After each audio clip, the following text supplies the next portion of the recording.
Hey everyone, welcome back. Today we're going to be diving into Expensify and how you can use it to manage your employee expenses for your US team.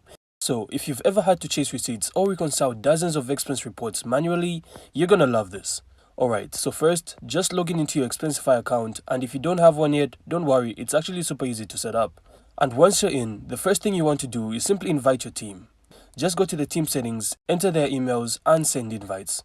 And once they accept, everyone's connected and ready to submit their expenses digitally. Now employees can snap photos of receipts right in the app, and Expensify will automatically read the details like the amount, date, and merchant. So no more paper receipts piling up or emails with attachments. Now let's take a bit of a moment to talk about approvals. So as a manager, you can review and approve expenses in seconds. You can even set up rules for automatic approvals like reimbursing small expenses instantly. This saves a ton of time. And the best part is that Expensify literally syncs with your accounting software. So QuickBooks, Xero, you name it. So once expenses are approved, they automatically flow into your accounting system without any extra manual entry. So as a pro tip, make sure to set up categories and policies early on. So this helps you keep everything consistent and makes reporting way easier at the end of the month or quarter.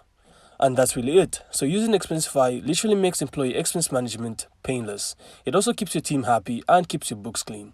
So if this helped you out, make sure to leave a like and of course subscribe. Then we'll see you on the next one.